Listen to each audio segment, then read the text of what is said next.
What up, cappers, gamblers, punters, hustlers, low baggers? Happy Thursday morning to all of you. January 16th. Thank you for watching Sportsbook Review. This is Betting with the Bag. We have a packed show. 13 NHL games. We're going to be joined in 4 minutes by Ian Cameron, a.k.a. Babano, to break down all 13 of those NHL games. Then we have 5 NBA games on the slate. Teddy Covers will be joining us to talk NBA and NCAA basketball as well. Take a look at the conference finals in NFL as we lead into the Super Bowl. And then finally, Maxwell Smart will join us to smash this giant NCAA basketball card. I'm excited to be here. Big shout out to Trot Wham, Wham Bam, Walter Trotter. Came in on the show, went 3 for 3 yesterday. He's now hit 13, count them up, 13 straight bets in NBA. Shout out to our guy, Trot Wham. Big stuff. Shout out to all the cappers in chat. We got Dan Kelly first in the chat, showing that hustle right now, talking about golf action. The American Express is what he's talking about right now. Dan Kelly in the house. Shout out to Dan Kelly, who put out Portland Trail Blazers +4 yesterday in the chat. I watched that game, and I lost my mind watching it as I hit my CJ prop over 22.5 at 24. But Dame Lillard goes 1 for 8 from 3. For 25 points, doesn't get over the 25.5 that I needed him to get to. And, but while I was sitting there, I was going, why didn't I just roll with Dan Kelly on this? As I often say while I'm watching basketball. JD Sports 94 in the house. Mark Unkefer, Zombie Pie, we love having you in the chat. Zombie Pie becoming a leader in the chat. Love it. Shout out to Zombie Pie and a Felt Bandit. We got Dan Kelly saying Dwayne Casey might have found something with Sekou. They love Sekou. You can see that every time he does anything, the bench erupts. There's no doubt that they're loving Sekou right now. And he's a perfect guy for Mr. Casey. Carlos Peroge in the house. Mark Unkefer, play of the day. Nuggets -5. Nuggets -5. Nuggets on the second half of a back-to-back. We have 2 minutes before we're going to have to destroy this NHL card. And work quickly. I almost made 3 plays in NHL, and I stopped myself. And we'll go over those right now. Funny, Dan Kelly was talking about when a bet looks too good to be true. And I often say this on this show, that in NHL, when a bet looks too good to be true, it's just too good. It's true. And the Blackhawks won so easily last night for us. So easily. Never in doubt. Never a tiny bit of fear. I mean, it was 2-1 at one point, but so maybe a tiny bit of fear there. AM Plus Money in the house, says Dan Kelly. Definitely going to tell you golf action. AM Plus Money will be delivering a play of the day tomorrow for us. Carlos Peroge, Mitch Bruner, Raymond Reichart, Ick Schnizzle in the house. We got Dave Berkey ready to get to work. Seth Dominus. We haven't seen Seth in a while. Seth, nice to see you back. Ty Clinton ready to get to work. Fade the Picks guy ready to go. Paul Costa. And Dan Kelly says got 2-1 on that Portland +4 bet later in the day. Great job. Great job, man. Shit. There's Trotwam in the house, coming off a 3 for 3 day, 13 straight. Alex Ramirez, Brooklyn Funk Project, Jason Turgi, Dylan Turner, Jimmy, thank God you talked me out of cashing out last night. I would have lost by a half point. I know you would have lost by a half point, Dylan, but you were already on it. You didn't need me. You made the move on your own. After that three-pointer, that big three-pointer to give them, like a 4 or 5 point lead at the half. And then I was watching the third, and I was like, oh, no, did I push Dylan in the wrong direction? Dylan, that was all you, my friend. It was Dylan Turner, low-bagger Dylan Turner's birthday yesterday. A little $10 parlay. Could have paid out $266, I believe, and cashed out at 200 because he had the Mavs -4.5, and our very own Trotwam had the Kings +4.5, and it was just a 4-point win. And imagine losing that by a half point on your birthday. Great job, Dylan Turner. That was all you, my friend. That was all you. Shout out to our guy Dylan Turner, who celebrated his birthday yesterday in fashion by hitting a giant parlay. DX Filer, John Wick, James Ski Profit in the house. Ski Profit, D Summers, Jimmy Gomez ready to get to work. Red Girl, Anna Merrick. Anna Merrick will be coming to us live tomorrow, but today he will be video. We'll be dropping a video of all of his looks in UFC this week, and then we're going to have him live just for some best bets tomorrow. DJ Big Boss in the house. All right, let's get to work. Series business ready to go. Laniel Land ready to eat. And our guy, Babano, ready to get to work. There's Deer Slayer Ski. International Bird hit a 14 parlay. SA Pacers, Raptors, Sixers, Portland. Great job. There's Silver Malco, Omega Kappa, Russ B. The team is uniting. The team is uniting. Let's destroy this card on a Thursday. It's going up on a Thursday. And all we ask for you is to hit the link at the bottom of the screen, www.sbrvideo.com/thebag. That would mean a ton to me. And we also want to give a big thank you to all the low baggers, all the SBR followers that subscribe to us on YouTube. We hit 60,000 YouTube subscribers, and it's all because of you guys, and we are very, very thankful. All right, let's get to work. Babano coming to us live from Hamilton, Ontario, Canada's steel town. Babano, how are you doing on this Thursday morning? Jimmy, good to be with you. Thursday, it's a really good NHL card, I thought, today. So lots of good stuff to break down. Lots of good stuff to break down, and we have to work very quickly because we also want to hear your NCAA looks. We also want to hear your NFL looks, and we have, at this point right now, 28 minutes to do all that. Not enough time, so we got to be brisk. I'm now going to the best odds page on the planet, sportsbookreview.com odds page. We're going to money lines and totals. Let's get to work on this NHL card. We're going to start with a very exciting spot here. Babano, Penguins, Bruins. Sidney Crosby comes back just the way Sid does, man. What a class act. What a spectacular hockey player. How thankful are we that we've got to watch him throughout his career. Comes back with a goal and 3 assists after core surgery. What a guy. How do you not fall in love with this guy? What a leader. Just spectacular.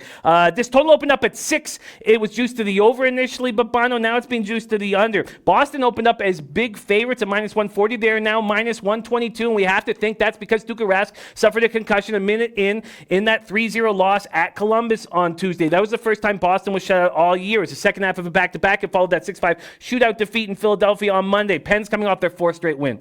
Sully, coach of the year. 7-3 at home over the Wild on Tuesday, and then we saw Gabby make a horrible blunder and have to go with 5 defensemen because he filled out the roster sheet wrong. What a well, I love Gabby, but I mean, mistakes are made, I guess.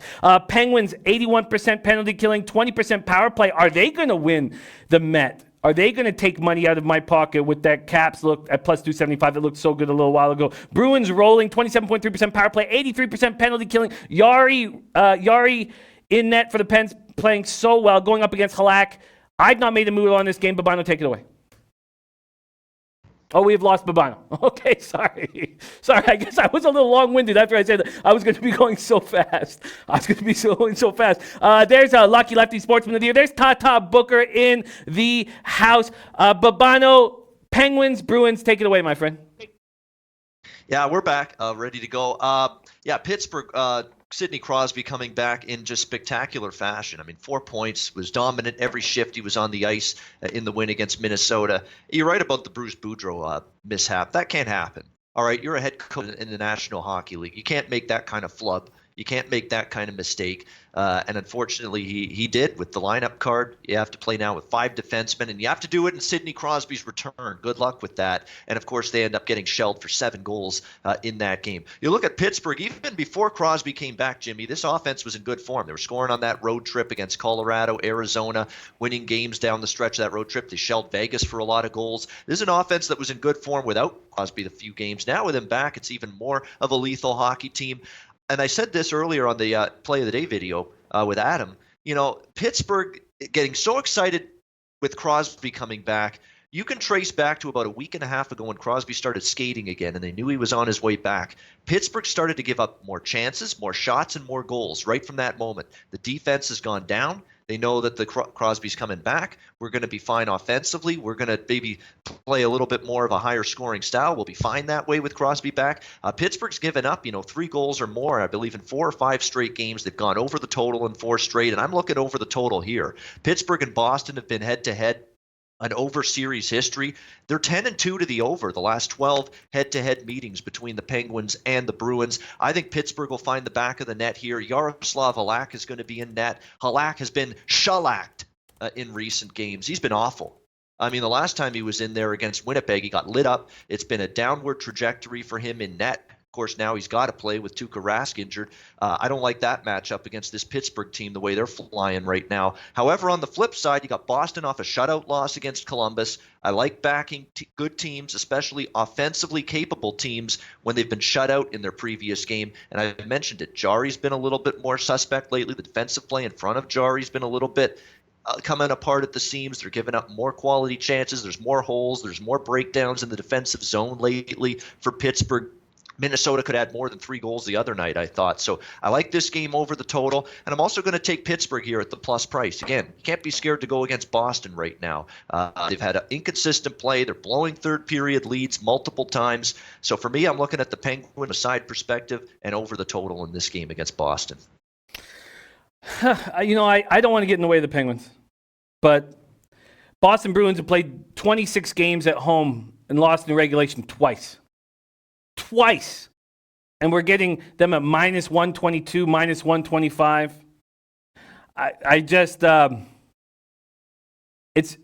I'm very close to making a move on the Bruins. I know they've been terrible in shootouts. They're a healthy group right now other than Tuukka. And I just see everyone freaking out over the Penguins, and for good reason. And now you're getting a team that's lost twice in regulation at home in 26 games at minus 120. I hear that you're going with the over. This is going to be a playoff type game. And God, sitting here looking at that Bruins line, like, how do you not feel like there's value there? Everybody in the chat saying Penguins. Nobody in the chat saying Bruins. That's scary. I'm telling you, okay, I'm going to need some more time to think about it, but I think I might have to pull the trigger on the Bruins at this price. I just... What's that song? Who did that song? I don't even know who did that song. Flo Rida or Little John. All I do is win, win, win, no matter what. That's Pittsburgh right now. All they do is win, win, win, no matter what. Injuries be damned. Bad spot be damned. Lots of road games be damned. What they've done is absolutely remarkable. Mike Sullivan and that coaching staff deserve a lot of credit. They do, and the Bruins are going to play. This is a playoff type hockey. Okay, I can't hum and haw. We got too many games. Here's another very exciting game. But Bono, God, I came so close to clicking the button on 2 looks here, and then I just stopped myself. Flames Leafs. I came close to Leafs -1. I even came close to the under 6.5 because that's the way these Flames have been playing. I don't know if it's going to be Riddick or Talbot in net. Maybe Riddick. I'm not sure who's going to be in that. Looks like Frederik Andersen for these Leafs. Leafs coming off 7-4 win in Jersey. Austin Matthews, 27 goals in 23 home games. That's absurd. No Morgan Riley. No Jake Muzzin. Rasmus Sandin looked good, but I'm looking over these guys, and I'm like, how can I bat? I just can't do it. And I came very close to making a move here on the Leafs and the under, and I did not. Toronto opening up at minus 177, now minus 153, a 24-cent move towards the Flames, and this total just sitting there at 6.5 for the pick 'em either side. Take it away, Babano. Flames, Leafs. It's over or pass from a totals perspective until further notice with the Toronto Maple Leafs. Simple as that. Even when the games they talk about playing better defense, like the other night against the New Jersey Devils, they still end up being a team that flies over the total. In that game. Sorry, we have a frozen Babano right now, although his audio was beautiful, but he was frozen. Jin Rummy saying a fair line. Wow. And I did copy and paste Jansen's giant 10-teamer there. Bleds W liking Flames money line. This is a tough spot. Deer Ski says Leafs smashed the Devils for me. Passing today. Smart money like in the under 6.5. That's the way the Flames are playing. All right, we got Babano back in action. Babano, take it away. Yeah, it's for me. I don't have much on the side. I won't be betting the side in this game. Not Toronto at this price. Not interested. Sandin was really good. You talk about a guy that thinks the game and plays the game at a better pace than what his age. That's Rasmus Sandin. Just the passing. the decisions he's making. He's very underrated defensively as well. I think he's better in his own zone than people think. That's why you're going to not worry about getting rid of Tyson Barrie in the offseason if you're the Leafs, because this is a guy that's already proving he's going to step in and run that power play and probably do a really good job at it. Rasmus Sandin moving forward. It was excellent in the game against New Jersey, and much needed because of, obviously, the Muzzin injury, Riley out long term. You need a guy like Rasmus Sandin to step in there and do well. But something's worrying me about the over. Like, I can't bet an under with Toronto. Flat out, I will not do it. I'm not going to do it. But, Calgary starting to trend a little bit more toward Calgary, that maybe trying to win games a little bit more lower scoring. We've seen a little bit of that from them lately. But still, until it would need a 7 or more for me to completely to even consider betting a Leaf game under the total right now. 6.5, it's still over or pass for me. I'm leaning toward passing on this game right now entirely.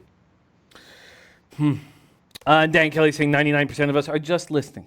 All due respect, but you have great faces for radio. Thank you, Dan Kelly. Thank you so much. Okay, let's keep rolling along. I've yet to make a move, but the Bruins I find quite appealing right now.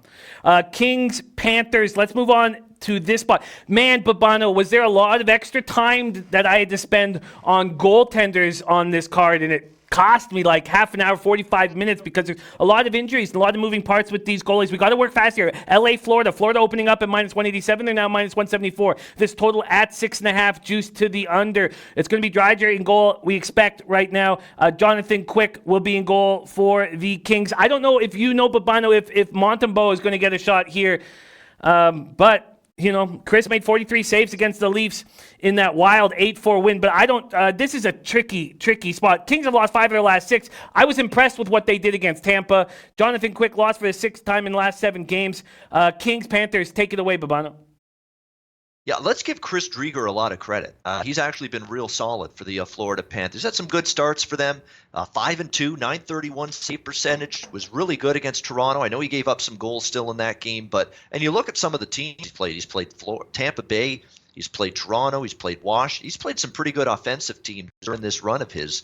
I don't consider the LA Kings in that same class offensively. So, and Florida, Joel Quenneville was raving about their game Sunday night against Toronto, that 8-4 win, said they played a really good team game, complete effort, 60 minutes, thinking that, hey, if we play that way night in, night out, we're going to be tough to beat. I did consider Florida on the puck line, but it's not a great price, and that's the problem. Odds makers know LA has been a brutal road team this season, so you're not getting really a whole much of a bargain to back Florida in this game, but that would be 6.5 that I could see staying under the total, believe it or not. 6.5 is a pretty high total for an LA Kings game. Not so much for Florida, but for LA it is. And I don't know if they'll be lighting it up tonight against the Panthers, honestly. So I'd actually lean a little to the under here.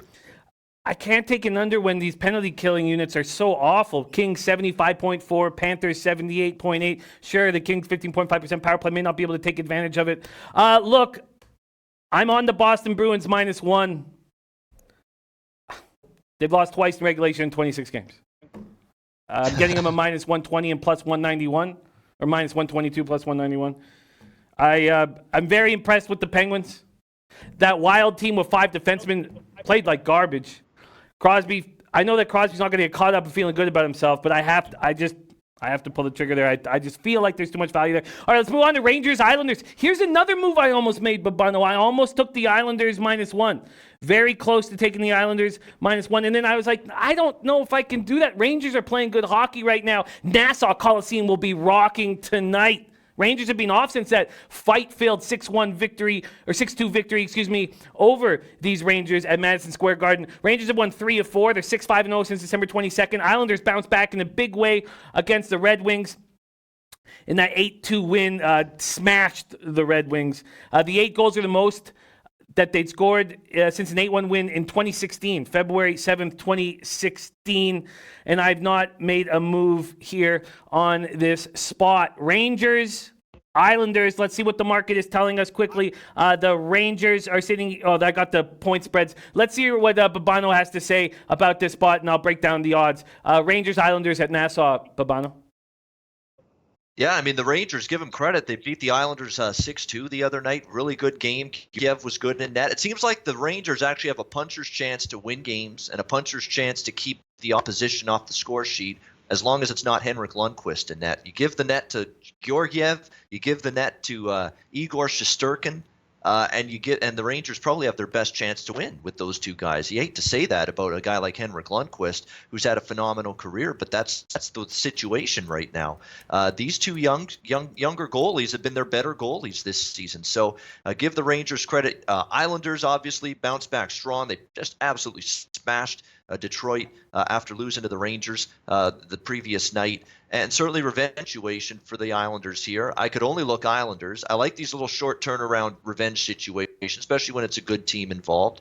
And after a 6-2 game the other night, part of me thinks this could be under, but just like Toronto, the New York Rangers are a do not bet under team. They're just not. I mean, they're over. What are they all in terms of the over now? 14-2-2, something like that to the over in their last 18 games. They've been a ridiculous over machine. So I bet the Islanders. I haven't yet, and I lean under, but I can't bet a Ranger game over. So if anything, I'll look Islanders or nothing at all here. Yes, no doubt about it. Islanders or nothing at all. But I started looking down the roster, and I was like, you know what? Is the Islanders roster? I know their record's much better. But is their roster that much better, or is it just coaching? This was tricky. DX Filer on the Knights -1, the Islanders -1, and Avs -half. Okay, let's move on to Canadiens Flyers. Here was another move I almost made, but is Alex Leon going to be playing? He came up from Lehigh Valley Phantoms. I doubt that they're going to go back-to-back with Elliott because Elliott has so many injury issues for the last few years. So I don't know if Leon's going to be in net for this game. They're dealing with injuries to Ghost, Braun, and as we know, Lindblom out with cancer, and Nolan Patrick's been out all year with migraines. The Flyers look good against the Blues. We hit the over last night, so we broke even in that spot and got the big win with the Blackhawks. But, man, if I don't know who's going to be in net, and I don't know if you guys know who's going to be in net, I can't make a move here. Habs have only scored 16 goals in their past 9 games. We got to put our foot on their throat. I want the Flyers, but if Elliott's not going to be in goal, I'm going to get a better line. Canadiens, Flyers, take it away, Babano. For the sake of time pass, I have no interest in this game. I can't trust Montreal in this kind of price range, and I don't like or they are getting an underdog, but I don't trust them, especially second night of back-to-backs. They were not good against Chicago last night. And Philly, I won't bet against them at home. I won't do it, but I don't trust them in this price range, so it's an easy pass to me. I'm going to back the Flyers. It's -131 right now, and I'm expecting a better line as soon as we find out who is going to be in net. I'm going to back the Flyers. The Canadiens can't score. You take Gallagher out of that line, you take Drew in, and then Byron, sort of for offense, but Armia too. I'm going to back these Flyers. I just need a better line. Let's move on to Devils, Capitals, Babano, Jersey, Washington. Washington opened up at -322, now -324. This over has gone. It was quite juiced to the over 6.5 and -123. It's come back 10 cents. It's still sitting at 6.5. Are the Capitals angry because the Devils beat them up on Saturday night? I mean, they beat them 5-1. You know, that's the question. The Devils fired Shiro. 6 weeks ago, they fired Hines. And the Capitals, when they take things seriously, they're a very good hockey team. I think that $46 million contract extension to Backstrom is going to make this Capitals team a bad hockey team in 3 or 4 years, paying that guy $9 million on average. Devils, Capitals, is there any move to make here, Babano? The one thing I'm going to bet in this game is Blake Coleman to score. This is an underrated guy right now for the Devils. He's been really good lately. I believe now he's close to the lead in goal scoring. Of course, he had the hat trick against Toronto, even though they lost that game. Great value on him to score tonight. Other than that, not much. I'm sure Washington will not look past New Jersey. And let's give the Devils credit, Jimmy, for the way they played in that game. They did play well. They deserved the win. They outplayed the Capitals for sure. But a lot of that, I think, was Washington not bringing their A game. I think they do bring their A game tonight. The problem is, though, if you want to back Washington, and I would only look Washington here, not exactly a bargain. So other than maybe getting Blake Coleman to score, I do like that prop. I think there's value on him right now. It's not a game I'll probably get involved in side or total. Hurricanes, Blue Jackets. We just keep getting unders from the Blue Jackets. Merzlikins playing so well. Let's talk Canes Jackets right now. This total's at 5.5. It opened at -117. It's now -128. 11-cent move there towards the under 5.5. Carolina opening up at -127, now at -131. Two good hockey teams, and the Canes, if you look at their roster, have so much more skill than these Jackets, but now the Jackets are getting Cam Atkinson back. That will help offensively. Merzlikins looks spectacular. Now a .921 save percentage right now. Wow. This is the first half of a back-to-back for the Hurricanes. There's been a lot of defensive hockey these two teams have been playing. Will they play defensive against each other? Are you making a move here, Hurricanes, Jackets? Yeah, I've talked about a couple of teams. I won't bet them over the total. This Columbus team, I won't bet them over the total right now. I should say there's two teams I talked about earlier. I won't bet them under the total. This Columbus team, I won't bet them over the total right now. The Jackets have been winning 2-1, 3-1 hockey for weeks now. Since Jonas Korpisalo got injured and since Elvis Merzlikins took over, I think they dedicated themselves to a more, let's help this young guy out. Let's get his confidence going. Let's play very good, sound, tight, conservative, strong in the defensive zone hockey for this kid. And they're playing that way right now, this Blue Jackets team. There's no question about that. What they have done with all the guys out up front, Tessier and Bjorkstrand and Atkinson and Josh Anderson's been out for a period of time. And all they've done is find ways to win, compete, keep their head above water, and beat even some solid teams. And it's as impressive as it gets that they shut out the Boston Bruins 3-0 the other night, especially because Boston was really ticked off about blowing the lead to the Philadelphia Flyers and losing in that shootout the night before. The much ballyhooed Brad Marchand flub and screw up in the shootout game. But nevertheless, the Jackets have been great. I actually think Columbus is worth a look here at the home underdog price here. They're going to have Atkinson back, one of their better forwards. They finally get at least one of these forwards back. Carolina on the road is a much different team than they are at home. I'm not saying they can't on the road, but they've been a lot more erratic, hit or miss, inconsistent with their results away from Raleigh. That could continue tonight here in this game. I think that's a good price with Columbus, to be honest. I'll look toward the Jackets. I get it. I'm hesitant to do it, but I completely understand that. Look, let's keep rolling along. We got to be fast here. Knights, Senators, my goodness. Gerard Gallant just gave them so much, and he gets canned. I was shocked. And then, of course, the Sharks made a mistake firing DeBoer, and the Knights snap him up just to show Ron Wilson what a mistake they're making. Just wild. This coaching carousel has been nuts this year, Babano. Knights open up at -188, now at -183. Look, I'm not sitting here saying that this is a blind bet on the. Something might be wrong. Something might be wrong in that Vegas dressing room, and I'm not just going to back them because they hired a new coach, even though I said the Senators would lose double digits in a row. And I lost, or I guess I broke even on the -1 with the Blackhawks. Man, this is two frustrated teams playing against each other, one with a new coach. Knights, Senators, Babano, take it away. Yeah, the first game with a new coach, I will not go against that team. No, so it's Vegas or pass just on the onset in this game for me. But it's probably going to be a pass because from what I'm reading and seeing on Twitter, reading from the people locally, and, I know a lot of people in Las Vegas from the, being in this industry for years, and people that are close to this team and follow this team and hear more about it than I do on a daily basis. I'm not convinced everybody was on board from a player standpoint with this firing of Gerard Gallant. Colin, one of the players on the team yesterday was just basically said, I'm stunned by it. It's like blindsided by what just happened was the quote. So you have to wonder. Maybe some of the players tuned him out, and that's why, they went on this bad run these last 4 games, and that's why they made the change. I'm not convinced everybody was on board with Gerard Gallant being fired here. So I'm questionable what we're going to see from the Vegas Golden Knights because their play the last 4 games, particularly defensively, has been atrocious. You saw the Jack Eichel. I don't know if any of you guys in the chat, I'm sure a lot of you did, saw the Jack Eichel goal the other night he scored against Vegas. That's a lack of effort at the defensive end. I mean, you're letting the guys just skate around you, skate rings around you, no effort. You don't lay a body on the guy. You don't get your stick position in there to try to thwart his path to the front of the net. That's the kind of lack of effort we've seen from Vegas at times defensively in this funk they've been in.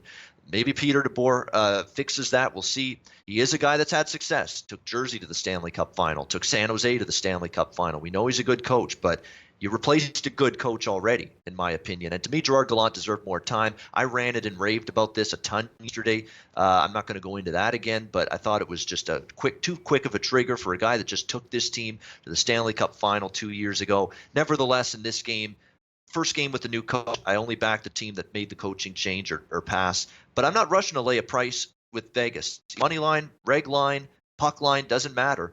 I need to see what this team looks first game before I can back them moving forward. Maybe if they look dominant tonight, we can start riding Vegas a little bit, but I'm going to need to see it first. I agree. I absolutely agree. I don't want anything to do with them. I'm very confused. Ducks, Predators, let's move on there very quickly. Anaheim, Nashville. Nashville opening up at -208, now -201. This total opened up at 6. There is 1-6 left at bookmaker, 5.5s everywhere else. Gibson, Rene, both teams have terrible penalty killing. I just point to coaching when I see a Predators team at 73.4% penalty killing. Anaheim looks terrible. I want to fade Anaheim as much as anybody else. I want to fade Anaheim, Montreal every game. But do you want the Predators that have lost 12 of their 22 games at home at -200? I mean, it's nuts. Silverberg's not with the team. Yes, I expect the Predators to smash them, but at this price, what do you do? Babano, what do you do here? Well, I thought they were starting to show some signs of life, Nashville. They beat Chicago, they beat Winnipeg, and that was a step back, I thought, against Edmonton. And we need to sit Pekka Rinne down. It's time. All right, enough. All right, I get that this guy's a veteran. He's been a stalwart. He's been a pillar of this organization for years in Nashville. He doesn't have it right now, okay? He's had a bad year. He's been one injury after another, has completely torn away at the abilities of this guy as an NHL goaltender. Let's give UC Saros some rope here, and let's give him an opportunity to start night in and night out for this team, see what he's got. I'm not saying UC Saros is the answer, but guess what? Pekka Rinne was average again the other night against Edmonton. And when Pekka Rinne's average or worse than that, they don't win. And we saw that the other night against the Oilers. So, Nashville should beat Anaheim. Anaheim's brutal. Anaheim's unbackable to me right now. They are a team that you can cash some overs with on the road. And the total's only 5.5. They've been an over machine on the road. Their defensive play has been bad on the road. So maybe I lean over 5.5 in this game. But side perspective, I think Nashville should win. But again, not exactly value in my mind. No doubt about it. Absolutely no doubt about it. Let's move on to Lightning Wild. We got to be quick. Lightning Wild, let's get over to it right now. Tampa Bay rolling. And my initial thought was, backing them here. And I was like, look, you just don't have success taking these big favorites on the road, opening up at -167, now -151, a 16-cent move towards the Wild. We're still sitting at 6.5. The amount of, Dubnyk dealing with his wife's illness has, affected him. And now he's sitting at, 898 save percentage. Just is not the Duber that we remember. Lightning have won 4 straight. Vasilevsky, 943 save percentage. You've talked about it on the show, but the Lightning, just something's wrong with them. They're 2 for 18 on the power play in 2020. Their leading scorer is Killorn. I mean, it's just not the Lightning that I remember. And Dubnyk has a 3.73 goals against average and losing 4 of his last 6 starts. Lightning Wild, what's your move here? Yeah, I don't have a whole lot here. I mean, Minnesota's defensive game's gone in the tank a little bit. Dubnyk's in the tank a little bit. What's that say about Stalock that they won't put him in there? I mean, my goodness, it's not. Dubnyk's dealing with a personal matter, a serious health issue with his wife that's probably distracting him. He's probably got other things on his mind right now than just stopping pucks for the Minnesota Wild, obviously. And yet they won't give Stalock really a start here. Kind of puzzling to me. Tampa Bay, of course, they beat Philly. They lost to Jersey. They did bounce back, beat LA, but it was not pretty. It wasn't exactly a dominant effort in a bounce back spot against a bad LA Kings team. So, and Tampa Bay's just, when they're in this price range, especially on the road, not interested. I mean, Tampa Bay is just not one of those teams that I think is a value team. I lean over, but I'm not crazy about it at 6.5. So other than a small lean to the over, I got not much here. This is a tough card. Let's move on to Sabres, Stars, Buffalo, Dallas. Dallas opening up -210. They're now -208. This total sitting at 5.5. Ullmark, Bishop. Sabres 74.8% penalty killing. Can get affected by the Stars power play that's playing better. Eichel keeps rolling. You've been all over the Eichel train. Sabres, Stars, what do you do here? I'm tempted by Buffalo here at the big underdog. And I know Dallas is – let's give Rick Bowness credit. You know, Rick Bowness has been head coach multiple teams. He was the first ever coach of the Ottawa Senators franchise. They've played really well for him. But they're coming off a huge come from behind win against Colorado. Monster win. Monster win. Now you're back home in a sterile environment against the Buffalo Sabres. I worry about this effort tonight, Dallas Stars, that it's a little flat, a little lethargic. Question is, can you actually trust the Sabres, go on the road, beat a very, very good Western Conference team? I'm not sure, but they did beat Vegas the last game. They have been competitive. Remember, and then they did beat Detroit, although Detroit stinks. They right there with Vancouver, but they let that lead slip on Saturday. Buffalo's still competing. I'm not saying they're great. They're competing. I think if they compete tonight, they might be able to pull off a stunning upset here. I think of all the big dogs on this card, this is the one I'm really giving some consideration to, this Buffalo team. I love this idea. Dallas can easily play down to their level of competition. And Eichel rolling, that's a very, very exciting idea. Next up, Sharks, Avalanche. Avalanche, another minus 200 spot on this board. Open at 207 now, 214. This total at 6.5.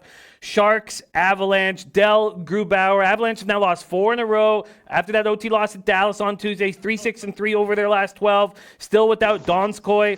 Sharks have 6-11-3 since the start of December. They looked okay with those first 2 games after Couture went down with the fractured left ankle, but then they lose badly to Arizona 6-3 on Tuesday night. A spot that you were on. Great call with the Coyotes. What's your move here? Sharks, Avalanche. Yeah, I mean, Colorado's in a tailspin. You know, as you mentioned, they've lost 4 straight. They're only 3-9 in their last 12 games. It's been a rough go for Jared Bednar's team. Now, he said that he liked their game against Dallas. There's just a few mistakes here and there. Dallas, the puck ended up in the back of their net. But he said he didn't mind their game that night. Normally in this price range, I wouldn't hesitate to go against Colorado, but I'm not doing with San Jose. Jimmy, you know my feelings on San Jose. I don't like much about this team. I went against them the other night. And Colorado lost to San Jose in the playoffs in the second round last year, knocked them out. And this will be the first time they get a chance to play the Sharks since that playoff series last spring. This could be Colorado wakes up. Maybe you look at the team total over here. I don't trust the Sharks defensively or tending-wise to maybe shut down Colorado could lay a whipping on them tonight. I don't want to lay the price, but Colorado team total over is probably the bet that I'm looking to make tonight. That is an interesting look, Colorado team total over. And then the final game on the card, we got to be quick here, Coyotes, Canucks. It says Aiden Hill. I'm not sure what's going on with Ranta right now. I'm not sure what's going on with the Coyotes goaltending in general with all the injuries that they've been dealing with. Canucks coming off 4-0 loss at Winnipeg. They put 41 shots on goal. This Coyotes team is rolling, but I'm still hesitant to back them as a road favorite, and money's been pouring in on Arizona all day, and I get it after watching Kessel and Hall. I mean, Kessel started out poorly. What did Kessel start with? 4 goals in his first 29 games? He's got 7 since then, and Taylor Hall, 13 points in 14 games. Are you making the move here, Coyotes, Canucks? Yeah, I mean, Arizona has won the second most road games in the NHL this year. Vancouver's actually won 6 straight at home. But I understand the Vancouver money, or the anti-Vancouver money, because some of it is mine. I did take Arizona here. It's a really, really tricky spot for Vancouver. A long road trip they just had. And now they're back. And Arizona's the kind of team, when you're fatigued and you're jet lagged and you're coming back off a long road trip, Arizona plays the kind of style that can really frustrate you. And I could see that being an edge here for the Coyotes here tonight. And Simonis, after a couple of road losses when they went out east for Rick Tockett's team, they're talking about trying to get this road losing streak back on track. And they've still overall for the season played well. This total seems kind of low to me. 5.5 as well. The defensive play and the goaltending has kind of declined. You'd expect without Darcy Kemper, but they're scoring more. They're an improved offensive team. They're a slightly regressed defensive team, Arizona, in recent weeks. So I like Arizona, and I think the over 5.5 here is worth it too. I think that's a great call. That's a great call. I don't like going up against our guy Jin in the chat, but I think that over 5.5 is very.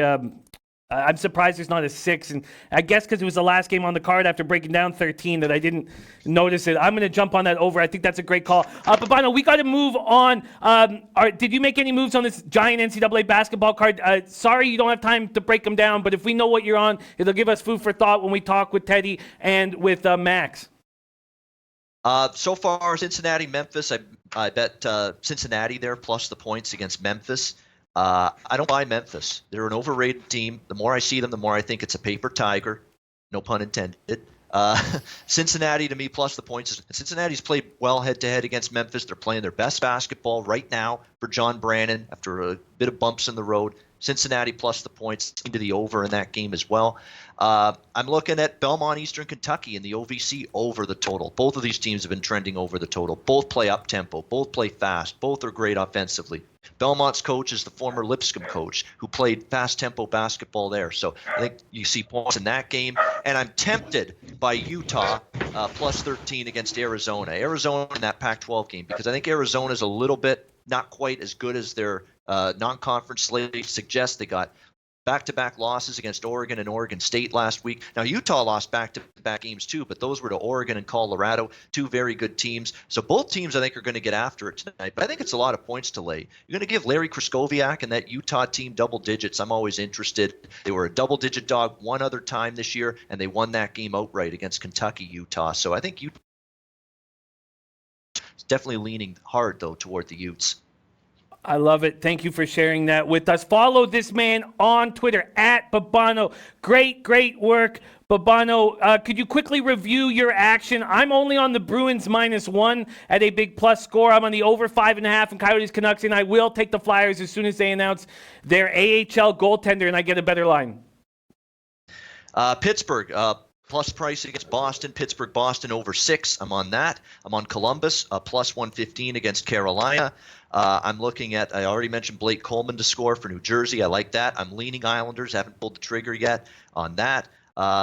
I'm looking at Buffalo potentially. Haven't pulled the trigger, but lean to Buffalo. I'm sure I'll get some kind of bet on Buffalo. I would be surprised if I'm not on the Sabres. Colorado team total, absolutely, and as well as Arizona money line and Arizona Vancouver over 5.5 in the NHL. College hoops, Cincinnati, leaning Utah, and I like Belmont Eastern Kentucky over the total.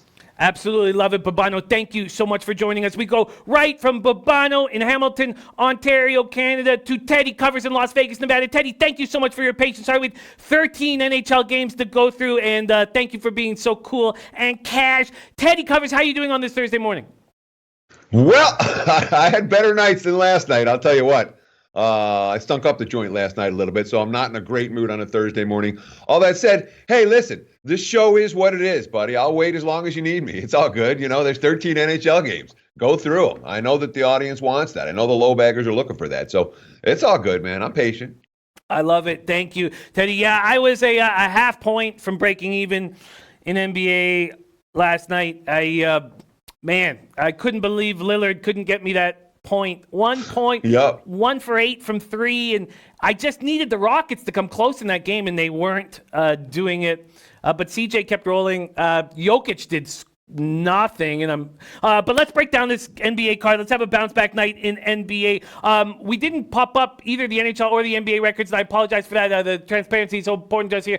Can you start with the NHL record really quickly, and then pop in the NBA record, because the NBA record took a hit, and I'm just embarrassed at that NHL record. It's supposed to be my bread and butter. Look at that, down 1.97 units. NBA record took a hit last night because of the juice I'm paying on these props. I probably should slow down there.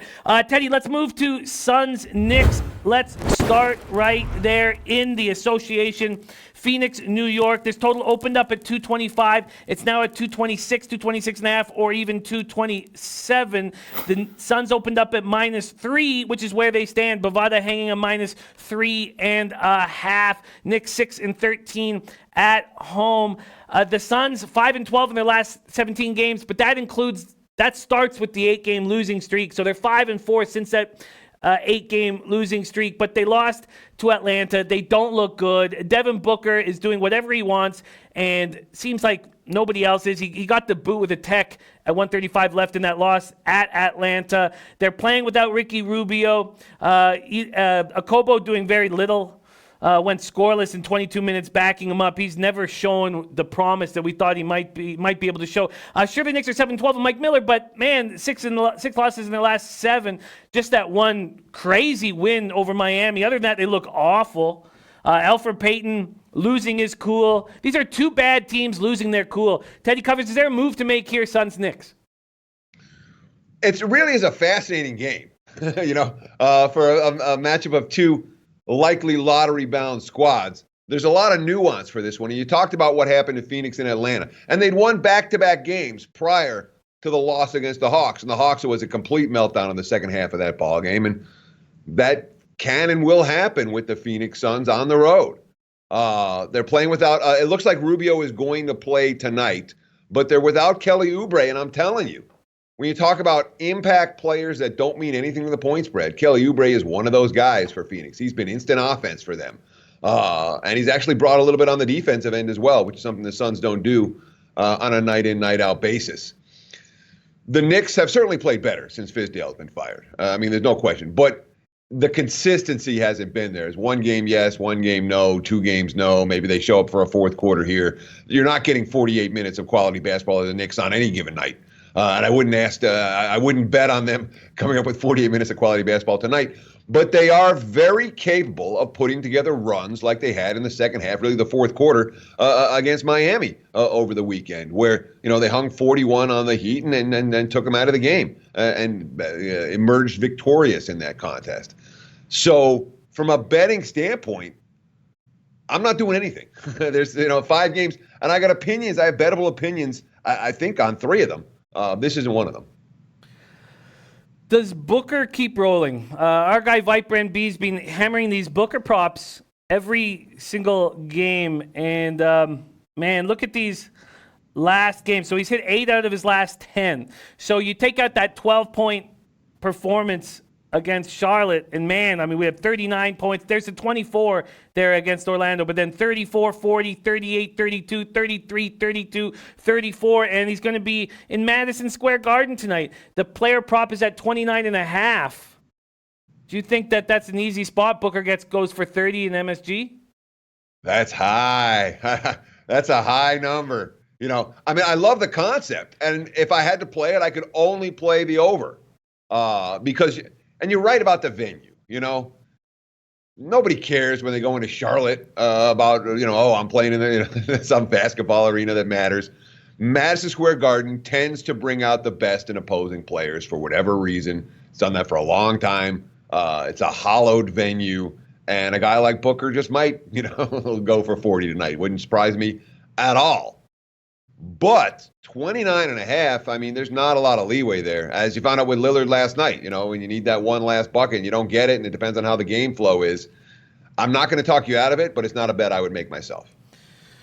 I hear that. I'm tempted. We have our guy Corey Simmons in the house. Gooch play of the day is in. It's hit back to back. Gooch play of the day has hit back to back. Last night, another casher for him, and he's on the Pelicans plus 4.5.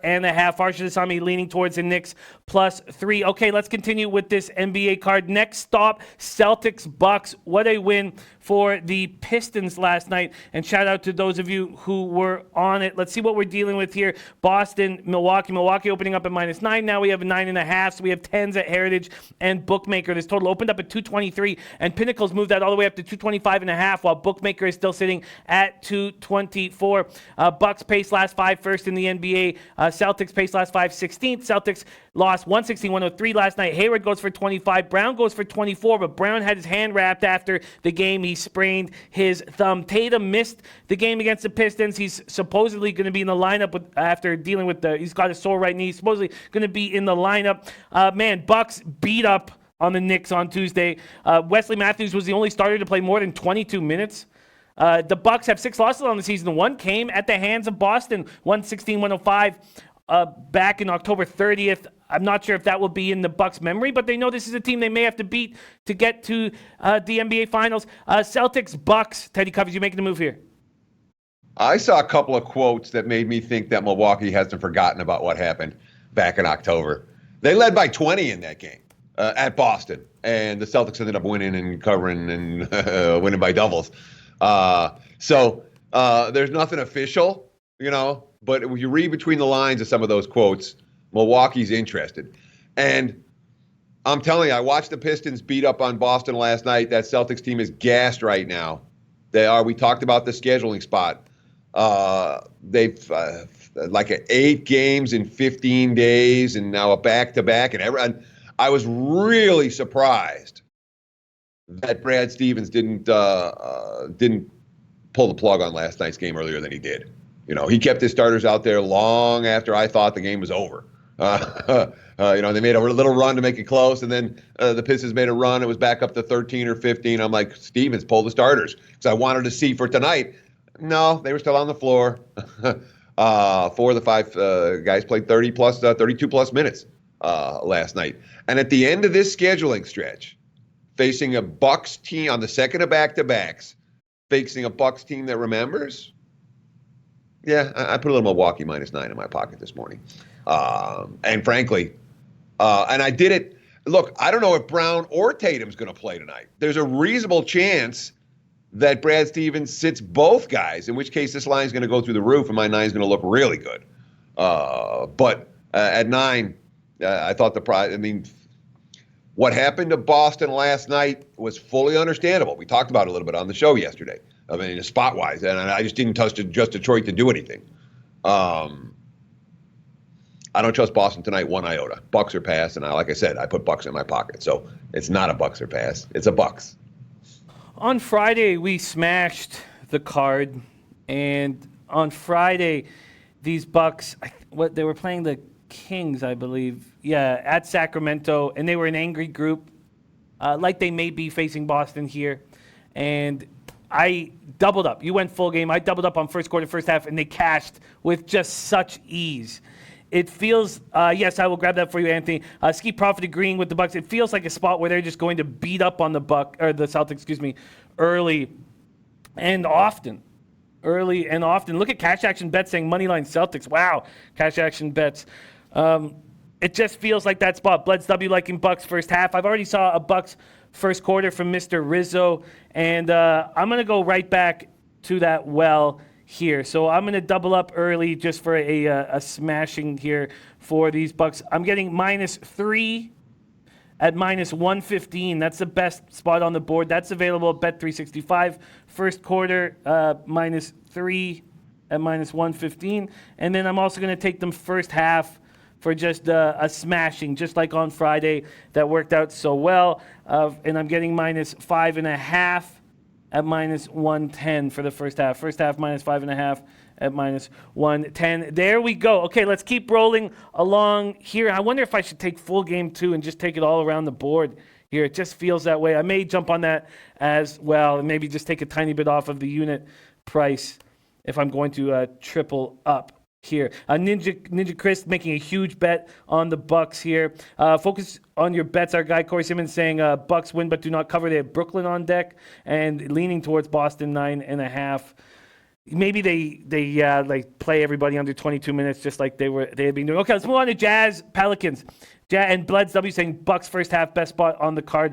Jazz Pelicans, let's go there. Utah full game kick. Utah opening up at -5. They're now at 4.5 or 5. This total sitting at 225.5. Jazz have won 10 straight, 15 of 16. Coming off that 118-107 win at Brooklyn on Tuesday night. Donovan Mitchell came back from that illness, scored 25. They're playing good basketball. Pelicans have won 3 of 4. We've already heard Corey Simmons back in the Pelicans here. And Pelicans beat Detroit at Detroit without Ingram, without Holiday, without Redick, without Favors. Okafor stepped up, looked like that, lottery pick that we thought had enormous potential in the NBA. Lonzo Ball almost goes for a triple-double, 17, 12, and 9. Teddy covers, Jazz, Pelicans. Take it away. Okafor stunk in the second half. He did it all in the first half and got him a big lead in Detroit. And then in the second, Melly hit this shot that made me very happy. He scored 20 off the bench, and I know everybody, and I'm like, who's this guy? So it was one of those deals where I'm like, thank you. So for tonight, it looks like Brandon Ingram has been upgraded to probable. Derek Favors has been upgraded to probable. Those two guys likely to play. We're not going to see Drew Holiday again this evening. So the one question right now is J.J. Redick for the Pelicans. These two teams have met twice already this season. Utah won both. Both times, New Orleans got to 120 against the Jazz. When we look at what Utah is doing right now, their offensive efficiency is through the roof. Boy, you read the quotes out of that locker room, they're a confident bunch right now, and they should be. They're playing great basketball. New Orleans defensively is weak. They are what they are. So I think Utah's going to get theirs. They're not a team I have any interest in stepping in front of. I really don't. Even at the tail end of the successful road trip and all that, and you say the spot favors New Orleans, maybe it does. And I've been making money with New Orleans. I didn't get on the Pelicans tonight because I'm not stepping in front of Utah. However, I did get involved with the play on the total in this game, and that, of course, is on the over. We've seen them play twice. And both times, Utah's very comfortable playing at New Orleans' pace, even though they bring a little defense. And both times, Pelicans get to 120 plus. We see Utah's offensive efficiency through the roof of late. We know New Orleans doesn't play a whole lot of D. And I wonder at this game, even the games where the Jazz are playing D, they're also playing with pace. We've seen, a lot of overs. And New Orleans is trending over every game. What do they cash? 9 straight overs. I put over 225.5 in my pocket for the Pelicans and the Jazz. In my mind, that's the strongest play on the NBA card for tonight. Ski Profit also liking that over. Man, makes a ton of sense to roll with you guys. Heritage has moved that up to 227, but bought at 226.5. But everybody else still sitting at 225 and a half. Let's grab it right now. Over 225 and a half. And there is a minus 105 on the board here at 5 dimes. Let's grab that minus 105. I am going to roll with Teddy and Ski on that over. Let's move on to Nuggets Warriors here. Nuggets Warriors. Denver opening up at minus 5.5, now down to 4.5. This total opened at 210.5, now up to 212.5. Warriors look terrible. Playing at a fast pace, so last 5th in the NBA. Nuggets 24th in the NBA. Jamal Murray, they say questionable. I mean, I'd say unlikely after watching him get helped off the court in the second quarter against the Hornets. And I'm thank you guys for getting me off the Hornets yesterday. That was a great team effort by you, Teddy, and by the chat, and that was a mistake that I would have made had I been on my lonesome. Nuggets on the second half of a back-to-back after that 14-point win against Charlotte yesterday, and the Warriors have lost 9 in a row. They've lost their last 2 games by a combined 47 points, but this is a nice spot to catch the Nuggets in. Millsap, bruised knee, Gary Harris, the adductor injury, both on the sidelines, and now maybe no Jamal Murray. Nuggets Warriors, what's your move here? So did you see the pace of the Nuggets game last night? It was not fast, and it got slower. You don't have Murray, and you don't have Harris. Denver wants to shorten this game, okay? The big time. They want to shorten this game, which has me on the under for this contest. And the Warriors are not controlling pace against anybody. Golden State is doing, whatever the opposing team wants to do, that's what the Warriors do. And this game has all the makings of a very similar contest to last night's game against Charlotte, where they're playing an outman foe. Let's grind out. I'll say grind out first downs. Let's grind out baskets. And it's not a game where I'm expecting Denver to push. And it's not a game where I think that Golden State can control pace. So the under 213 is in my pocket as well. So I have 1 over, 1 under, and 1 big chalk on my NBA in my pocket for Thursday. I like the card here, waiting for it to get up to 213. Next up, we have Magic Clippers. Last game on the board. Clippers open up at minus 11.5, which is where they stand now. This total opened up at 217.5. It's now at 216. This is a tough back-to-back for the Magic, coming up 119-118 win at Staples last night. Fultz gets his second career triple-double, 21, 11, and 10. And then Kawhi and the Clips coming off that dominant victory over the Cavs. Kawhi goes for 43 in 29 minutes on Tuesday night, that 128-103 victory over the Clippers. Paul George still out of the lineup. George won't be there tonight. And Leonard just eating with George out of the lineup right now, just scoring at will. Magic Clippers, I see this line and it's just like, it feels just like the Hornets spot yesterday. Should I stay off the Magic because they're a tired group going against a fresh Clippers squad? Teddy covers Magic Clippers. That's a hard game. I have no idea. I mean, I don't. If there are times when a team like Orlando that pulls off the upset and then they're playing in that same venue the next night, or that momentum carries forward. It really does happen that way sometimes, and I wouldn't be surprised if Orlando wins this game. All that said, I wouldn't be surprised they lose by 40. They're not the better of the two teams. they could easily be fat and happy and exhale here. Let's not forget, they were up 21 in the third quarter last night, and that lead was gone by the end of the third quarter in 6 minutes. It was a 22-2 Lakers run. That happens to Orlando more than it happens to a lot of teams because their offensive efficiency is so it comes and it goes, and on a night where the Magic aren't hitting shots, I don't know if Fournier is going to play tonight for Orlando as well, which is incredible that they beat the Lakers without him last night. But that's the NBA. They're capable. The last guy on the bench is capable of getting hot and hitting shots, and that we've seen that plenty of times. But this is a game that I wouldn't be shocked if Orlando won straight up, and I wouldn't be shocked if they lost by 40. And those aren't games I'm going to bet.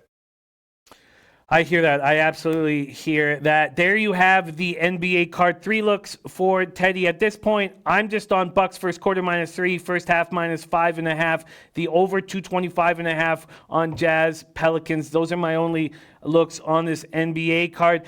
Teddy, do you have any looks on this college basketball card? Yes, sir. I have a handful.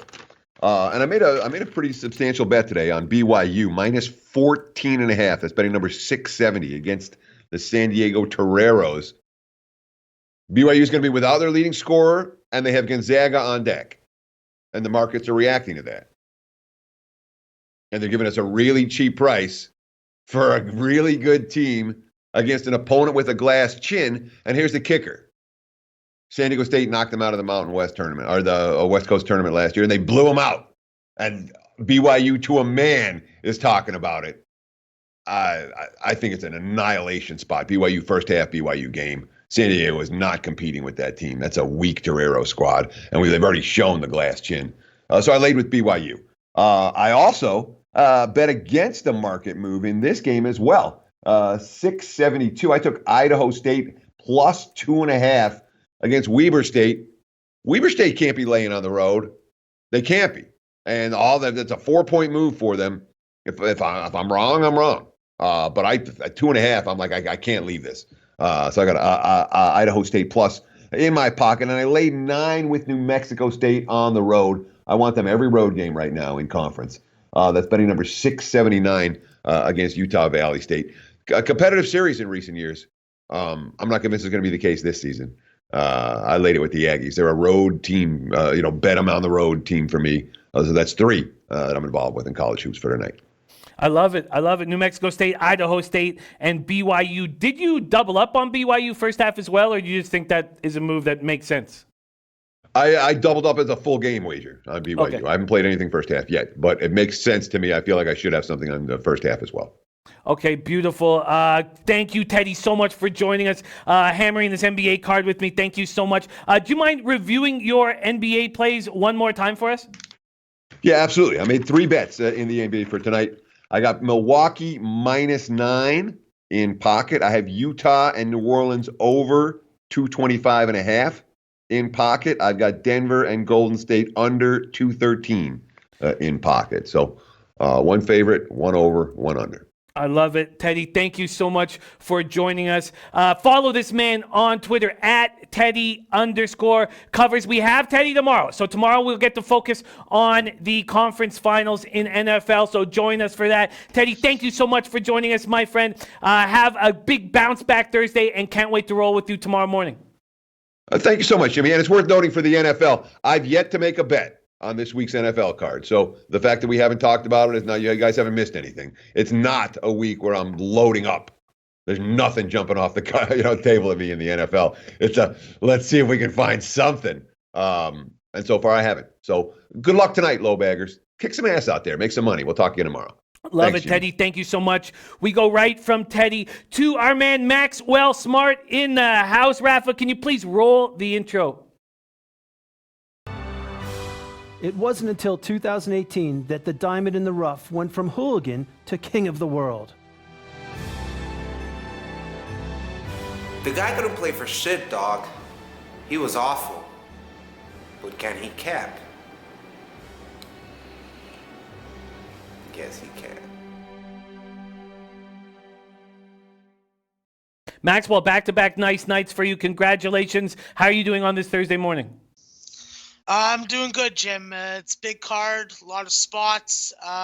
Just hoping to keep it going because my pattern has been good and bad, and I'm hoping to just keep it good. I hear you. Let's get after your card right now. You have totals here, a lot of totals. Why don't we start with your look on Pacific at -3.5 while I list down all of your action right now. Tell us why you're backing Pacific tonight. Yeah, this is a Pacific team that definitely had a little bit coming back down to earth experience going up against San Francisco and losing by 4 after a quadruple overtime win against St. Mary's and winning as a big dog. I think that a fellow Canadian of ours, Jabril Price Noel, recruited by Damon Stoudemire, using his connections from when he played for the Raptors, has been a sensation. I think that this guy is a breakout player. NPHH is definitely tracking him. I'm seeing a lot of articles written about him.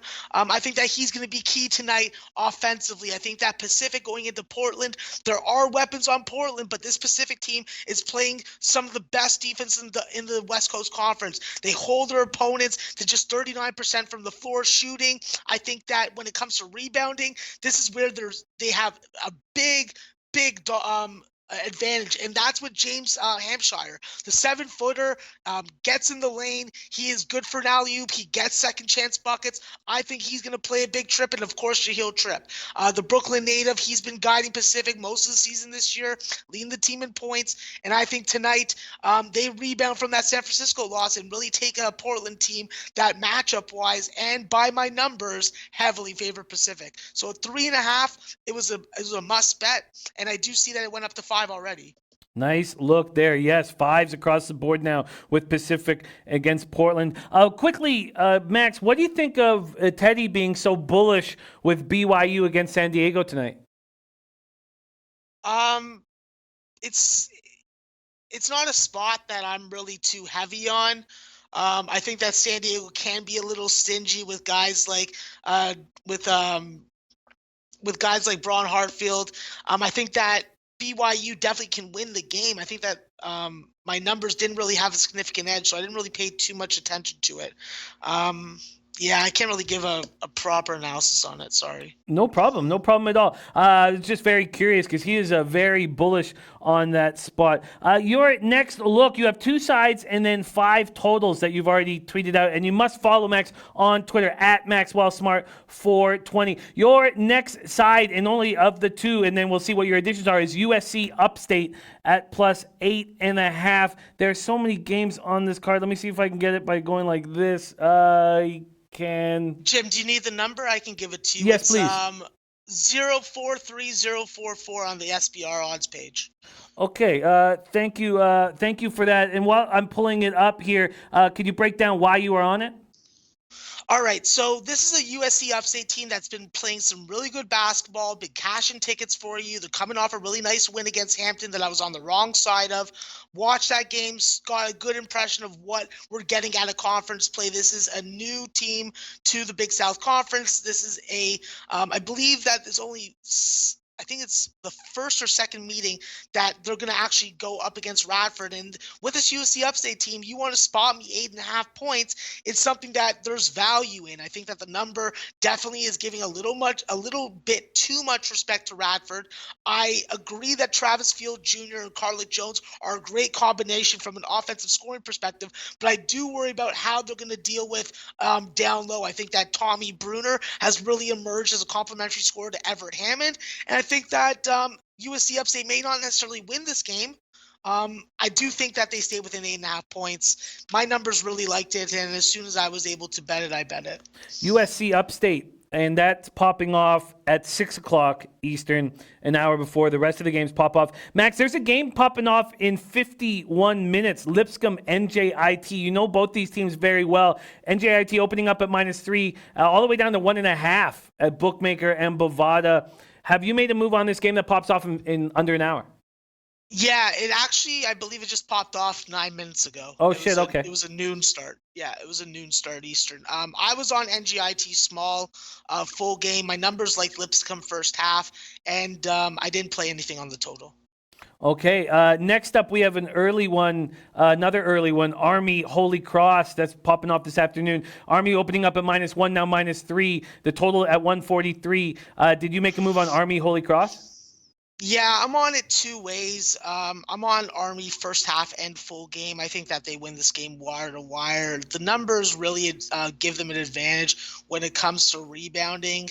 I think that Army can really slow Holy Cross down and really force Drew Lauder to be the shot maker. And if you can narrow in on him and bring some good help defense, I think that you can really put him off. I think that Army has to keep them out of transition, really guard well in transition.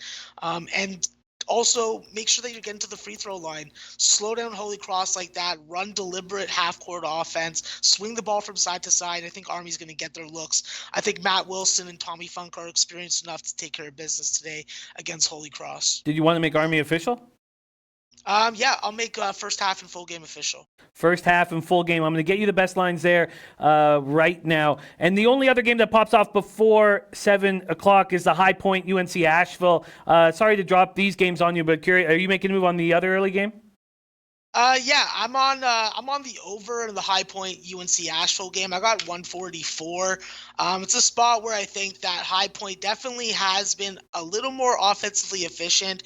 We've seen definitely Curtis Holland take some steps forward. I think that with John Michael Reddy, excuse me, I think that you have double-digit scores that can get you some buckets. I think that High Point will play to UNC Asheville's tempo. And when you look at UNC Asheville with LG Thorpe and LeVar Batts Jr. and guys like Devon Baker, you got multiple guys that can score the basketball from different levels, different ways. They get to the free throw line, they penetrate the bucket. They're a team that I expect to not necessarily win games by double digits. That's sort of out of their spectrum. But as far as getting to 150 in this game, I think it's very possible. I just grabbed that for you, over 144 at -110. Over 144 at -110. I'm grabbing your first half full game. I actually missed the spot that you were on. My fault. You are backing Hawaii this evening. Is that correct? Hawaii against Cal Poly. Why are you backing Hawaii? Yeah, this is a spot where I think that Cal Poly's coming off a nice win against Cal Sun Northridge, and I think that they're going to just come back down to earth. I think that this is a Hawaii team with Drew Buggs running the point and Eddie Stansbury being your three-point shooter in the corner. I think that they just run really good offense at home. This is a spot where I expect them to win by 17 to 20 points. I think Cal Poly's definitely done some nice work as of late, but I'm not going to fall into the recency bias when my numbers favor Hawaii by close to 20 points. You got to give me that kind of value. I can't ignore that. I have to make that official for the show and for the Twitter page. I got you the Army first half -1.5 and -110. I will be grabbing you your full game there shortly. Your next total, we're going to go over 5 totals that Max is on. The first one being the Chicago State under. Sorry, I was looking at Cleveland State there. My fault. Would you have the number for Chicago State? Yeah, I got under 147.5. Oh, okay. No, 148, excuse me. And break that game down for us, my friend. So with the Chicago State team, it's definitely a team that's been giving up a lot of points so far this season. But I just think that in this matchup with Grand Canyon, this is a team that struggles to shoot 40% from the field. We've seen some very poor shooting performances from this Grand Canyon team. And I think that Chicago State's going to be able to fall into line with that kind of pace. This is a Grand Canyon team that fouls a lot. I think that will slow the pace, slow the tempo. I don't think that it will affect free throw shooting that much, where Grand Canyon and Chicago State both do have a tendency to miss some free throws. As long as you're not putting Xavier Johnson and Andrew Lewis on the free throw line, I think that you're going to be okay. I look for Chicago State to settle down when it comes to three-point defense. This is a team that's been very inefficient from the three-point line when it comes to guarding teams. And Grand Canyon can be lured into just taking a bunch of threes and not being efficient at it. My numbers thought that this game should have been lined at 143 to 145.5. And at 148, you have a 2.5 points of value worth making a bet on and making official for the show. There we have it. We're going to keep rolling right along. Look at all these games on this card, Max. Why don't we move over to Marshall right now? You have a move on Marshall. Marshall at home against Charlotte. You're on the over 132.5, and you destroyed this market move. It's now all the way up to 137 at Bookmaker. Another reason why you have to follow Max on Twitter. Why did you jump on the over here?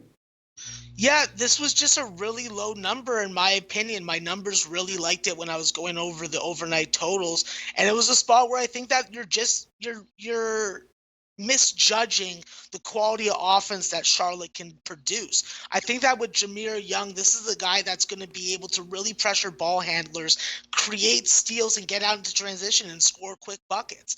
I think that this is the guy that also gives you a good amount of ball distribution, and he's only a freshman. He's playing fantastic. I think that Jordan Shepard coming over from Oklahoma has been a revelation. He's averaging close to 15 points a game. He's not afraid to shoot from the perimeter, and this is a Charlotte team that's playing with a lot of confidence. I think that they can win this game outright, but from a total perspective, it's just not a spot where I think that the line makers are lining it correctly. I have this game lined at 142.5. So put 2 and 2 together and you'll understand why I'm on the play. Absolutely. Absolutely. Great look there. Your next look is a under. And this is another just market move smash by you. North Texas Southern Miss. You got on it at 134.5, Max. Wow. It's all the way down to 127.5 at BetOnline. Tell us about this under. Yeah, I'm expecting a double-digit win for North Texas. It's the North Texas team that is playing some fantastic basketball right now. And you know what? They do have a little bit of trouble playing Southern Miss in the past. These guys usually play games in the 123 to 131 range. At 134, at 134.5 or 134, excuse me, it's still a spot that I think that can stay under. We have to look at this North Texas team from a defensive perspective. This is a team that's held close to half of their opponents so far this season to under 60 points, and they play very good. They play very good 3-point defense. I think that you do have to worry about North Texas going off from the 3-point line where they're quite efficient. But I do think when you look at the roster of Southern Miss and the style of play that they're gonna employ, it's a number where I felt that there was a lot of value. When you look at Boban Jackadomi, the 6'9" redshirt junior, he's a big body. He is going to clog up the lane. He's not going to provide those that easily penetratable freaking rim. And when you look at the guards that they have with Leonard Harper-Baker and Ladavius Drain, you got a lot of size there. So I think that when it comes to closing out on 3-point shooters, they're going to have the advantage. I think that in the end, this is going to be a grinded out game that North Texas is going to end up winning by double digits late through free throws. Interesting. Did you want to add North Texas? What did I bet it at? Hold on one sec. No worries. Then I don't mean to I got it at 6, so I don't want to take it at 6.5. All right, I feel you. Let's keep rolling. The next look you have, you beat this market move again by not as much as the others, but you jumped on the Sacramento State over 122.5. Sacramento State and Northern Colorado. Excuse me. It's now up to 124.5 at BetOnline, 124 at other books. Why are you on the Sacramento State Northern Colorado over? So this Sacramento State team definitely has started to shoot the ball a lot better. I think that when you talk about Sacramento State, this is a team that has shown glimpses of being able to score 70 points in a game. I think that they're thriving on both ends of the floor. I think that with Brandon Davis taking over the point guard role, it's really provided a lot of fluidity to their offense. And I think that's going to be key on the road tonight against a Northern Colorado team that is quite dangerous. This Northern Colorado team with Jordan Radenbow that is efficient from the field. They can score the basketball with any team in the Big Sky, and they're second place. I think that this is a step-up game for Sacramento State. I think that if they don't focus on scoring the basketball and adjusting their tempo, if they were at home, I would have a lot more confidence in them being able to slow down Northern Colorado and play their style of game. But on the road, they've seemed to be quite different. And I watch a lot of Sacramento State ball because you can watch on the Big Sky Conference television network for free. It's streamed for free. But in this spot, my numbers thought that this game would be lined at 125.5, and that it's going to go north of 130. So at the number that you're getting it at now, I think that there's still value at 122.5. It was a good play for me. I know that a lot of contrarian people will be on the under in this game and go against the line move, but I'm just doing me. As you should, Max, coming off 2 very successful days. Your next total, we have questions coming in, and we're going to want additions, or we're going to listen for additions as well. Your next look is the Cal State Northridge spot against UC Riverside. Look at this, man. You are just destroying these market moves today. You get in on the over at 137.5. It's all the way up to 142 at Pinnacle, 141.5 everywhere else. Why are you on this over in Cal State Northridge, UC Riverside? Yeah, I think that Cal Sun's going to be able to shore up the shooting. I think that against Cal Poly, this is a team that struggled from the field mightily. And I think that the defense is going to continue to be poor, I'll say. That's the cleanest word that I can use. But I expect Lamine Dion to not foul out before he's played more than 30 minutes of this game. I expect him to score in the 20 to 25 point range. And then with Terrell Gomez, this is the guy that definitely takes the offensive load when he has to. He's an efficient three-point shooter. He takes it to the bucket. Same thing with Darius Brown II. Elijah Harkless is really a long athletic player that can do a lot of different things offensively when Dion's in foul trouble. And I think that they're going to have a rebound game tonight. I think that with this UC Riverside team, definitely, they've been infused offensively with Aries Chisholm, the Washington State transfer. He's averaging 12 and 8. They're getting a lot of second chance opportunities. Callum McRae, the 7-footer, he's doing good things on the boards. If you can get some second chance opportunities, which I think both these teams are going to be able to off rebounding, I think we're going to get extra buckets. We know that Cal Sun's going to try and speed up the pace. I think that Riverside is going to oblige to that. Dikembe Martin's back in the lineup, and I think that this game is going to go over 145. I love it, Max. We have questions coming in, and I know you're going to want to make additions. How do you want to do this, or what order? Let me do an addition, and then let's do a question. Sounds good. And then you want to keep doing it back and forth, addition, question, addition, question? Yeah, let's do it back and forth. I have a bunch of plays that I could add, but obviously I'll just post them on Twitter if we run out of time. Sounds good. Let's do it. Okay, so the first play that I'm going to make is definitely a play that is not going to be popular amongst a lot of people, is Troy +5. This line opened up with Georgia Southern as a +2.5 point favorite. I think that this Troy team at home plays very different. I keep on saying it. When Desmond Williams came back into the lineup, this team just had that extra offensive weapon that they need. Now you have Taji Small coming off the bench, scoring double digits in points. I think that Troy blowing that 10-point lead that they had against Arkansas State is ready for a redemption game. I won't say revenge, but I'll say redemption. I think that 5 points is a fair enough number, and I'm going to fade that line movement. I don't agree with that line. I thought that this would be around a 2.5 point favorite for Georgia Southern, if that. And I'm just riding the dog and the dog at home. It worked for me in the Hartford Stony Brook game, and I'm applying the same ideology to this Troy Georgia Southern game. All right, let's roll through this next question here. Cash Action Bets also liking Troy with you. Your next question comes from 2 different cappers. One, Brendan Saldana, also Zombie Pie, who teaches at Charleston. Northeastern Charleston opening up as 4-point favorites, and it hasn't moved. That's where it stands. There's been a 2-cent move. Actually, there's been a 3-cent move towards Northeastern on 5 dimes, and Pinnacle hanging Charleston at -112. What do you think of this Northeastern Charleston spot? Yeah, it's an interesting spot. Probably not one of my strongest edges on the card. I didn't actually make a bet on this game, but I was looking towards Northeastern. I think that Charleston definitely is talented. I think that when you have a team led by a guy like Grant Riller, you definitely have someone that can put you on your back. But I'm expecting a little more balance from Northeastern. And I'm expecting some 3-point shooting to be able to stay in this game and stay within the number. I look at Northeastern +4, but it's not a bet for me, and I don't think it will make my card regardless. All right, there you have it. Let's hear your next look.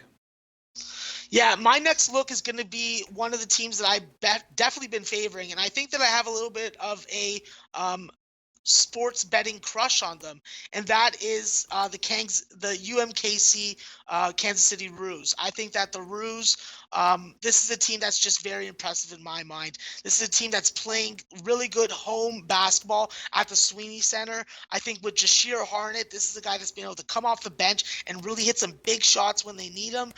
He's had 3 monster games against South Dakota, Seattle, and Utah Valley, the last 3. This is a team that is undervalued in my opinion. I think the line moving against them is wrong. I did hit them at 3. I will make it official 2 for the show.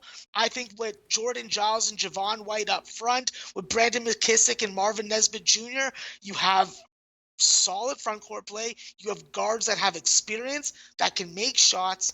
And as long as they can do a good job of keeping Bakersfield off the free throw line, because Bakersfield's a physical team that is going to attack the rim, I think that they're going to be all right. I think that they're going to win this game by more than 2 baskets. And I'm very comfortable laying the 2, and I've already bet the 3, and I will lay it again. It's a similar spot to Akron, just reversing venues.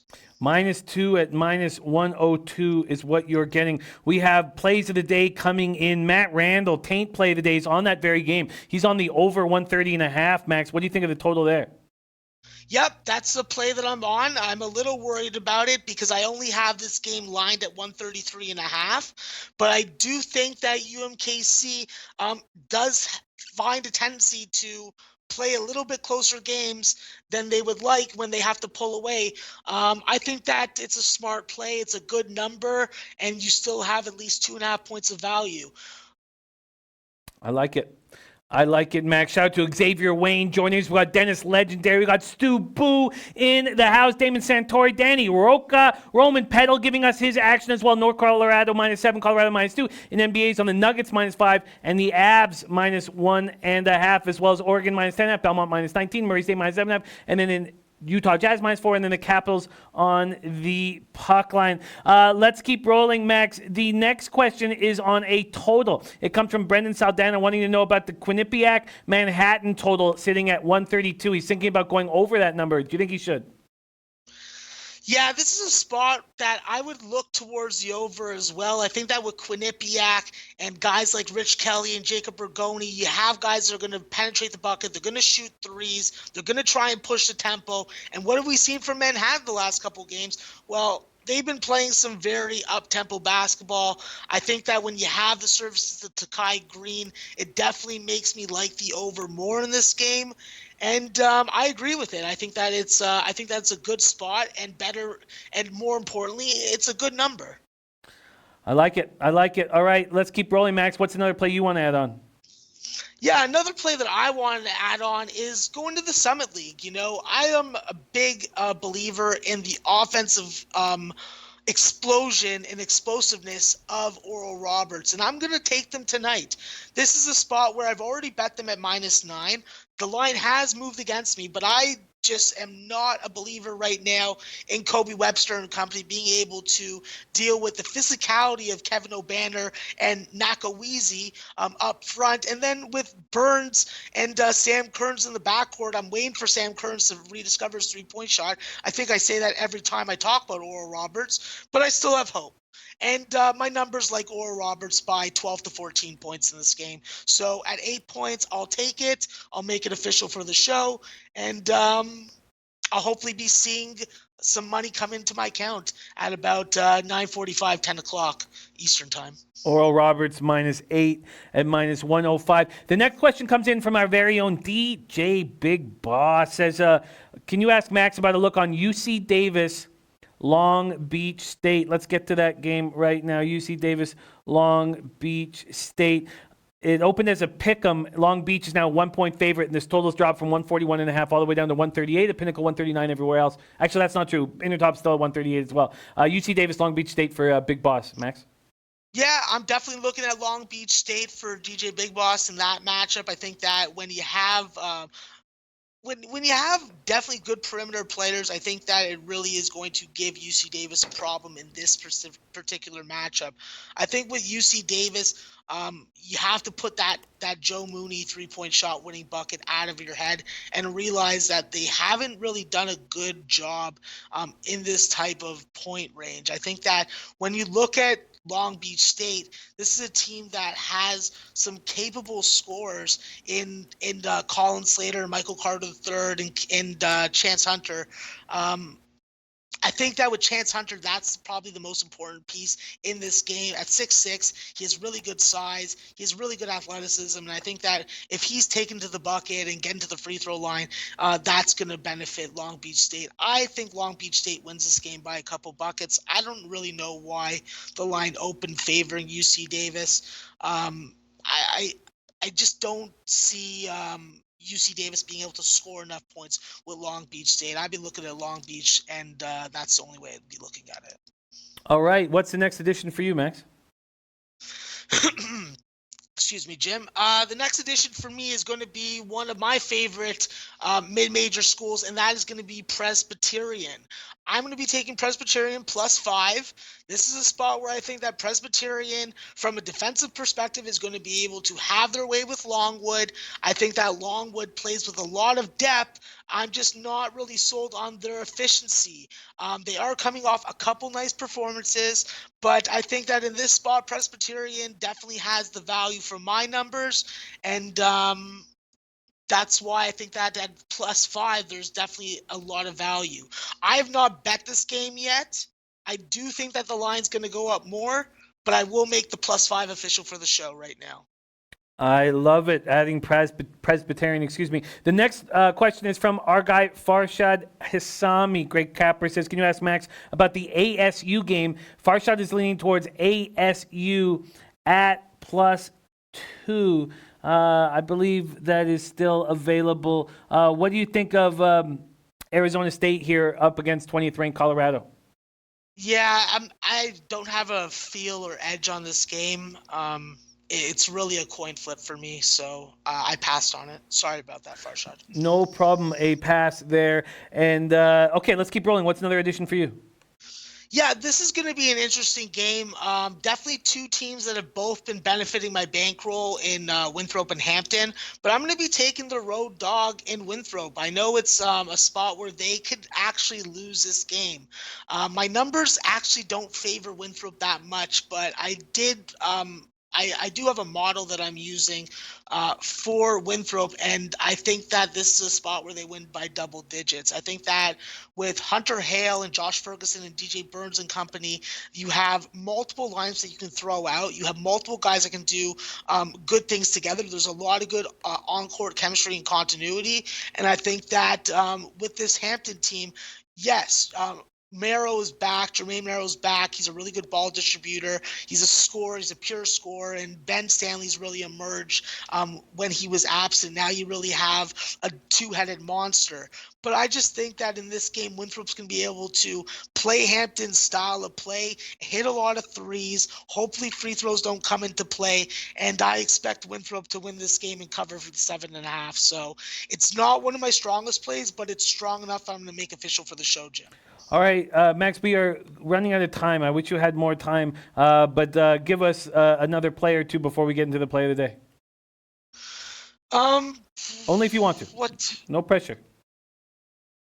Okay, I got one more that I'll give before I give out the play of the day, and I'm going to go to South Alabama. I'm going to take them on the money line and not the 1.5. I am going to pay the juice. I think that Georgia State with Corey Allen is definitely a team that you have to be aware of and fear of. But I do think South Alabama is finding their groove. They're really finding what works on offense, what is going to not work, and their defense is what is going to be the difference in this game. I think South Alabama wins this game. I think that it's going to be close. It may be an ass clencher, but I got to put my faith in the front court of South Alabama, which just has been head and shoulders better than anything in the Sun Belt. When I look at the South Alabama team, it's just a team on paper that you expect to be better. And if they can have a decent shooting game from guys like Herb McGee and Chad Lott, I think that they're going to be fine. They got Fox coming off the bench. I think Don Coleman's still injured, but I think that with Trey Mitchell and a JE, they're just going to be too much for Georgia State's front court to handle. And I think that they win this game. So South Alabama, put it on my card today, please. I did already -1, -109 instead of -1.5, -105. I gave you -1 and -109. Let's get some very, very quick looks here, Max, on some marquee matchups. First off, Cincinnati-Memphis. Memphis opening up at -5, now 4.5 for 4. Cincinnati-Memphis, Max. Yeah, it's a spot that I don't have an edge on. It's a live betting game, personally. Next spot we wanted to ask you about is Santa Clara Gonzaga. Gonzaga opening up at -20. Now we have 19.5, Max. Santa Clara Gonzaga. Yeah, I'd be looking and waiting on the numbers, seeing if Santa Clara gets a little bit more money coming on them, and then I'd be hitting Gonzaga. I think Gonzaga definitely has to come out strong, so I don't know if I'd be too willing to bet them first half, but I do think that if you can get 17.5 to 18 or 18.5, I think that's worth making a play on. 8th ranked Oregon in Washington State. Oregon opening up at -11, now down to 9.5, Max. Yeah, it's not a really good number, that's for sure. Definitely, if you're looking to get on the dog here, you missed it by 2.5 points or 1.5 points, whatever that is. But I think that Oregon may be a little overvalued. I think that they're definitely susceptible to a little letdown spot. They've had a brutal schedule as of late. I'd be looking at Washington State, but like I said, the numbers pass me, and I won't be getting on it. And let's get to the play of the day, Max, my man. All right, so we're going to go to the play of the day, and we're going to go to Appalachian State. I think that App State definitely is aware of what Arkansas State did in that comeback against Troy. I think that Justin Forrest and company are going to be on point, ready to go, and I think that they cover 5.5 points. App State, the play of the day, -5.5 at -101. App State, the play of the day. Follow Max on Twitter to see if there are additions, but he's on App State -5.5. John Dolphin, sorry, we've got to go. We've gone late, and I apologize very much. Sorry we didn't get to the Monmouth game either, David H. My fault. App State -5.5. South Alabama -1. Winthrop -7.5. Presbyterian +5. Oral Roberts -8. Kansas City -2. Troy +5. High Point over 144. Doubling up on Army first half and full game. First half -1.5. Full game -3. Hawaii -13. USC Upstate +8.5. Pacific -3.5. Cal State Northridge over 137.5. Sacramento State over 122.5. Marshall over 132.5. Southern Miss under 134.5. And Chicago State under 148. Going to copy and paste Stephen Lewis's handle to make sure that I am following him. And Max, thank you for all of your hard work. Let's take a look at what people are on. Farshad Asami play today. Bucks -5.5 first half. I'm on that as well.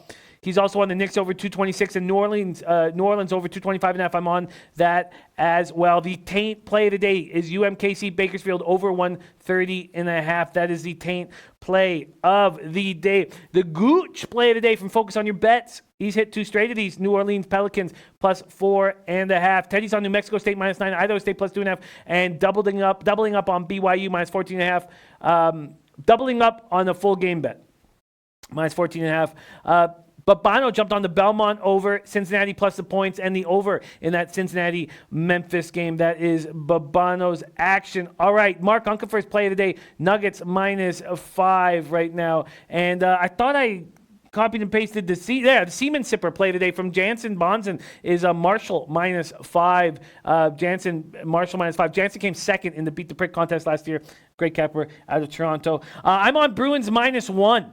Everybody in the chat on Pittsburgh, I've got to take the Bruins -1 here for a big score. And very dangerous fading the Penguins right now, but I just have to do it.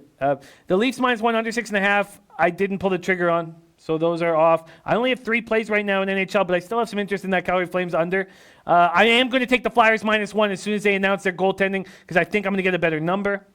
And then I'm on that over 5.5 in that Hurricanes game. In NBA, first quarter, first half, Milwaukee Bucks, and the over 225.5 at New Orleans Pelicans. Max, my man, can you let's us out of here? But before you do, thank you to everybody in the chat. We hit 60,000 subscribers on YouTube, and we're very, very thankful for that. So thank you for everyone who has supported us at Sportsbook Review on our YouTube page. It means so much to us. Also, hit the link at the bottom of the screen if you can. That's means a lot to us as well. So thank you guys so much. Max, take us home, my friend, with a leche. Yeah, absolutely, Jim. Obviously, it's been a pleasure being here with you and the low baggers, and I hope that we can continue the success today. And of course, leche a los bookmakers.